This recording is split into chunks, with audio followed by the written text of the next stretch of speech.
আমি পরমেশ্বরের দাস।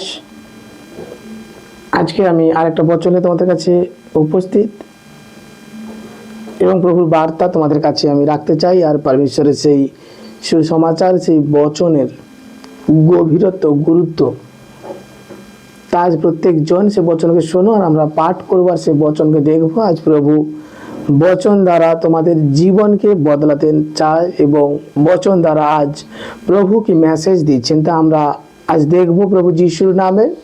প্রত্যেকজন বিশ্বাস করো কি আজকের বাক্য তোমার জন্য।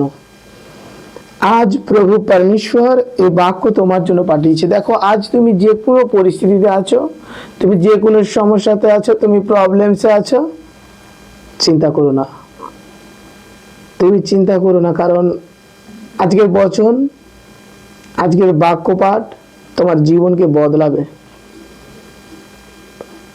আমি সেই প্রফেটিং ওয়ার্ড তোমার জন্য বলছি, তুমি বিশ্বাস করো পবিত্র যিশুর নামে, আমেন। তোমার জীবন বদলাচ্ছেন আজকের বাক্য। হ্যাঁ, আজকে সেই বাক্য আমি তোমাদের জন্য নিয়ে এসেছি, যা তোমরা পাঠ করাতে তোমাদের জীবনে পরমেশ্বর সেই জ্যোতিকে, সে অলৌকিক দর্শন, আর তোমার যে কোনো পরিস্থিতি, তুমি যদি খ্রিস্ট বিশ্বাসী হয়ে থাকো, তুমি যদি প্রভু যিশুকে প্রভু বলে মানো আর বিশ্বাস করো যে হ্যাঁ প্রভু যিশু জীবন্ত এবং বাইবেলের বাক্য জীবন্ত, যা আমাদেরকে জীবন দেন, সেই সদাপ্রভুর বাক্য আমাদের জীবনে কার্যকারী। হালেলুয়া!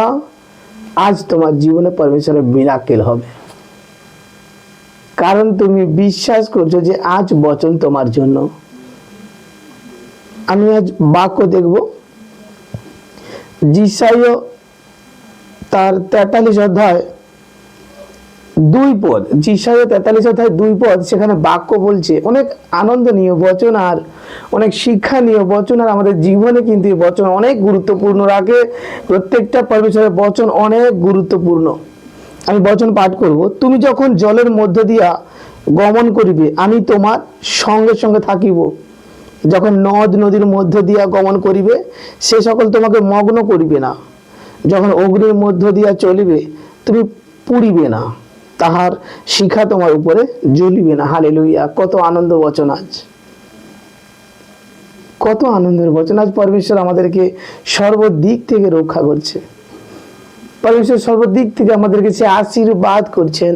সদাপ্রভু প্রেমময়, আনন্দময়, তিনি আমাদের প্রতি রাগ করে থাকেন এবং তিনি বড় দয়ালু, চমৎকার করেন সর্বক্ষণ।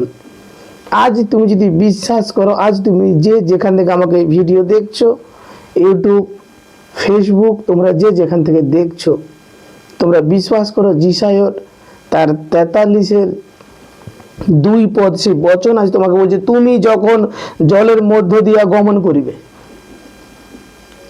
অনেক কঠিন পরিস্থিতি, তুমি সেখানে যাচ্ছ, তুমি ভাবছো তোমার সঙ্গে কেউ নেই, তুমি ভাবছো তুমি একা, কিন্তু আজ আমি সেই বচন দ্বারা বলতে চাই তুমি একা নয়। আমার বাহিনীগণের সদাপ্রভু তোমার সঙ্গে আছেন, আমার ঈশ্বর তোমার সঙ্গে আছেন, আমার ঈশ্বর তোমাকে রক্ষা করতে চায়। তুমি কি বাড়ি থেকে বেরোনোর আগে পরমেশ্বরের কাছে প্রার্থনা করে বেরিয়েছো? তুমি কি প্রার্থনা করে বেরিয়েছো? তুমি কি বাক্য পাঠ করেছো? আর সকালে তুমি কি বাইবেল খুলেছো?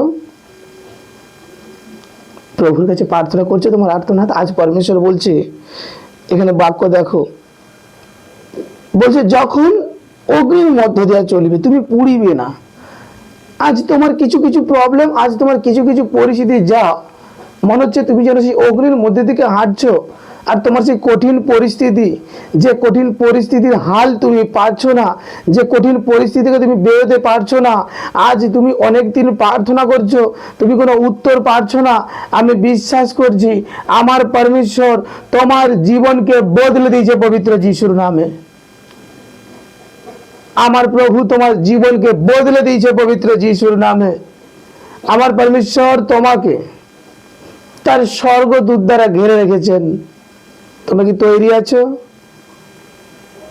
আজ এই বাক্য তোমাকে এক সাহস দেয়, এই বাক্য তোমাকে শক্তি দেয়। তাই বচন আর এই বাক্যকে তুমি অন্তরে আত্মায় গেঁথে রাখো আর পাঠ করতে থাকো। এই বচন তুমি অবিরতভাবে পাঠ করো।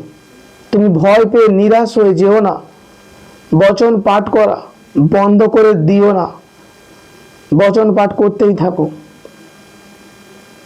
বচন পাঠ করো।